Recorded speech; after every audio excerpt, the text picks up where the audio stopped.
इस लेक्चर में temporary protection directive of 2001 के बारे में डिस्कस करेंगे। ये कुछ गाइडलाइंस हैं, नियम हैं यूरोपियन यूनियन के। तो किस बारे में ये, इनके बारे में हम जानेंगे इस लेक्चर में। अभी रिसेंटली न्यूज में इसलिए हैं, लगभग 1.5 मिलियन पीपल, 1 मिलियन में होता है 10 लाख, तो 10 लाख से इसे मल्टीप्लाई करेंगे मतलब 15 लाख लोग यूक्रेन से भाग गए हैं। फ्लड का मतलब भाग गए हैं आसपास की दूसरी कंट्रीज में। यूक्रेन आपको पता है रसिया और यूक्रेन का युद्ध चल रहा है, वार चल रहा है, इस वजह से यूक्रेन के आसपास की कंट्रीज में, बेलारूस वगैरह में लोग चले गए हैं फर्स्ट 10 डेज ऑफ फाइट में ही। तो United nation high commissioner for refugees है, ये जो कमीशन है यूनाइटेड नेशन का है, जो रिफ्यूजीज के इंटरेस्ट को सर्व करने के लिए काम कर रहा है। रिफ्यूजी क्या होता है? रिफ्यूजी भाई साहब कोई ऐसा पर्सन जो एक प्लेस से दूसरे प्लेस में चला जाए, यानी कि जैसे एक कंट्री से दूसरी कंट्री में कोई पर्सन चला गया, किस वजह से? इस वजह से कि अगर वो उस कंट्री में रहेगा, मान लो ए से बी कंट्री में गए लोग, तो अगर ये ए कंट्री में रहेंगे तो इनकी जान को खतरा हो सकता है, मारे जा सकते हैं, इसलिए ये भाग के आगे बी कंट्रीज में, तो उनको रिफ्यूजीज बोलते हैं। तो पहले 10 दिन में इन लड़ाई में, यूक्रेन और रशिया के साथ जो लड़ाई हो रही है, लगभग 15 लाख लोग डिस्प्लेस हो गए हैं एक प्लेस से, यानी कि यूक्रेन छोड़ के दूसरे प्लेस पे चले गए हैं। और ये सबसे बड़ा फास्टेस्ट ग्रोइंग रिफ्यूजी क्राइसिस है सेकेंड वर्ल्ड वॉर के बाद। जब द्वितीय विश्व युद्ध हुआ था 1939 में, उसके बाद सबसे बड़ा ये संकट आया है रिफ्यूजीज का। रिफ्यूजी को हिंदी में बोलते हैं शरणार्थी। तो इसके ही जो क्राइसिस है, ये संकट, इसके ही रिस्पॉन्स में यूरोपियन यूनियन मेंबर स्टेट्स हैं जो 3 मार्च को इन्होंने डिसीजन लिया कि हम अपने यूरोपियन यूनियन की ये डायरेक्टिव हैं, कुछ नियम, काउंसिल डायरेक्टिव 2001/55/EC ऑफ 20 जुलाई 2001 की ये डायरेक्टिव्स हैं। शॉर्टकट में इनको बोलते हैं टेम्परेरी प्रोटेक्शन डायरेक्टिव। कुछ गाइडलाइंस हैं, नियम है, रूल है। और यूरोपियन यूनियन आपको पता है, यूरोप के कुछ कंट्री हैं भाई साहब, वो कंट्री क्या करते हैं, लगभग इसमें 27 मेंबर कंट्री हैं जिन्होंने एक ग्रुप बना रखा है यूरोपियन यूनियन का। ये आपस में अपना जो इंटरेस्ट है वो सर्व करने का काम करते हैं। ये यूरोप के जो कंट्री दिखाई दे रहे हैं आपको, यूरोप के 27 मेंबर कंट्री हैं इसमें। और ये यूक्रेन है भाई साहब, यूक्रेन से आसपास के एरिया में लोग भाग के चले गए हैं। तो जो ये 2001 में कुछ गाइडलाइंस बनाई थी, इनका ही यूज करने के लिए अभी डिसीजन लिया यूरोपियन यूनियन ने। एक संस्था है, ऑर्गेनाइजेशन है यूरोपियन यूनियन। तो यूक्रेन में जो ये वार हुआ है, ये फर्स्ट टाइम देखो यूरोपियन यूनियन ने ये टेम्परेरी प्रोटेक्शन डायरेक्टिव का यूज किया है। इन्वोक का मतलब है यूज किया है। इसलिए यूरोपियन यूनिटी एक बार फिर से रसिया के अगेंस्ट में खड़ी हो गई है। यानी कि यूरोप साथ दे रहा है, वैसे तो डायरेक्टली तो साथ नहीं दे रहा है यूक्रेन का, लेकिन इनडायरेक्टली साथ दे रहा है। और इस वजह से भी जब ये डायरेक्टिव यूज किए हैं तो फिर से रसिया के अगेंस्ट ये सारे यूरोपियन यूनियन के मेंबर एक बार फिर से आ गए हैं। किस लिए, किस वजह से आ गए हैं? देखो, ये उन लोगों की सहायता करने के लिए जो लोग डिस्प्लेस हुए हैं। और जो टीपीडी है वो भी क्या है? Temporary protection directive. यानी कि ये गाइडलाइंस क्या हैं?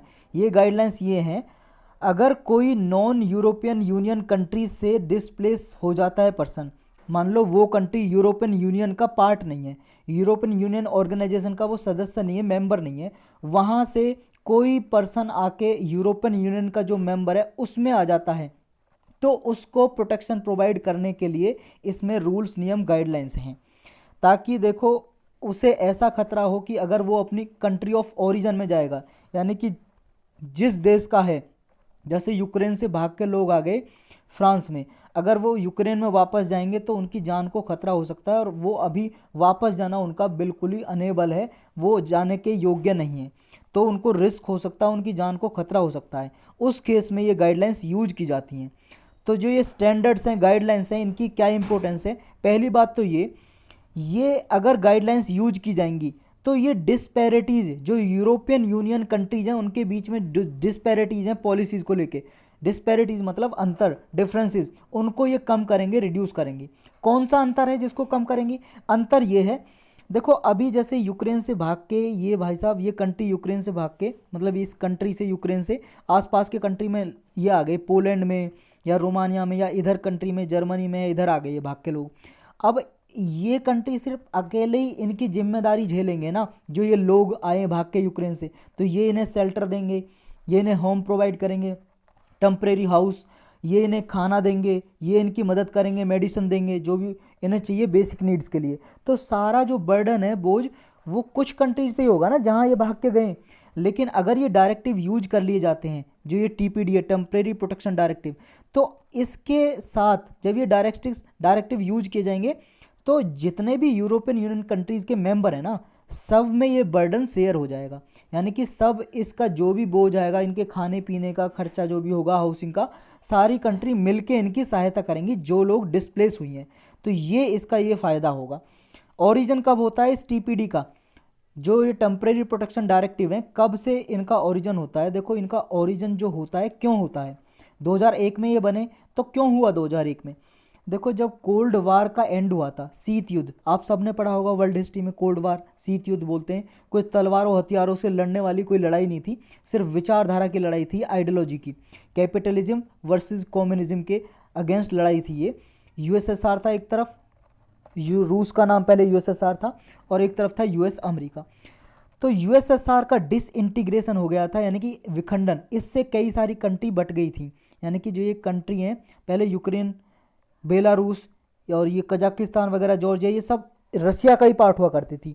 लेकिन शीत युद्ध खत्म हुआ इसके डिसइंटीग्रेशन के बाद, यानी कि रसिया के टुकड़े हो गए, कई और कंट्री बन गई इससे।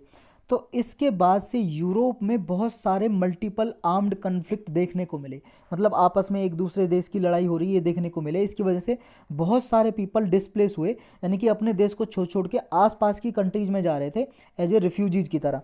तो यूरोपियन यूनियन ने सोचा, भाई साहब, इन लोगों की तो मदद की जाएगी, तो सब साथ मिल के करेंगे। तो 2001 में फिर ये गाइडलाइंस बनाई, टेम्परेरी प्रोटेक्शन डायरेक्टिव इन 2001, कि जो भी डिस्प्लेस पर्सन आए हैं, जो भी आए हैं, मास इन्फ्लक्स इनका हुआ है, मतलब एक साथ बहुत सारे पर्सन दूसरी कंट्री में आ गए हैं, तो सब देश, यूरोपियन यूनियन के जो भी मेंबर हैं, सब मिलके उनकी सहायता करेंगे। तो तब ये बनाए गए थे। ऑब्लिगेशन क्या होती है यूरोपियन यूनियन कंट्रीज़ की जब ये टीपीडी यूज किए जाते हैं, जो टेम्परेरी प्रोटेक्शन डायरेक्टिव, जब ये रूल्स, नियम वगैरह, गाइडलाइंस यूज की जाती हैं, तो क्या क्या आभार होता है इन यूरोपियन यूनियन की कंट्रीज़ का जो इसके सदस्य हैं यूरोपियन यूनियन के। पहला तो ये सर्टेन राइट, जो भी बेनिफिशियरी हैं, लोग आए, उनके लिए सर्टेन राइट देते हैं, अधिकारों का प्रोटेक्शन करते हैं। जैसे उन्हें रेजिडेंस परमिट देते हैं, 1 से 3 साल तक उनकी प्रोटेक्शन करते हैं और रहने के लिए उनका व्यवस्था करते हैं। साथ साथ उन्हें जॉब, कोई नौकरी करना चाहता है, जैसी उसमें कैपेबिलिटी है, जॉब उपलब्ध कराते हैं। Housing, social welfare, medical treatment, यानी कि मेडिसिन वगैरह, और एजुकेशन, कोई माइनर पीपल है यानी कि 18 साल से कम है तो शिक्षा भी उपलब्ध कराते हैं उसके लिए। फैमिलीज़ अपने किसी दूसरे लोग से, मान लो आधे पर्सन उसके यूक्रेन में रह गए, आधे पर्सन कहीं और पे आ गए, तो लोगों को यूनाइट, फैमिली को यूनाइट करना, मिलाना। नेक्स्ट है कि उन्हें ये भी गारंटी देती है कि जब नॉर्मल सिचुएशन हो जाएगी तो उन्हें वापस भेजने की भी गारंटी होती है इसमें। तो यही था इसके बारे में।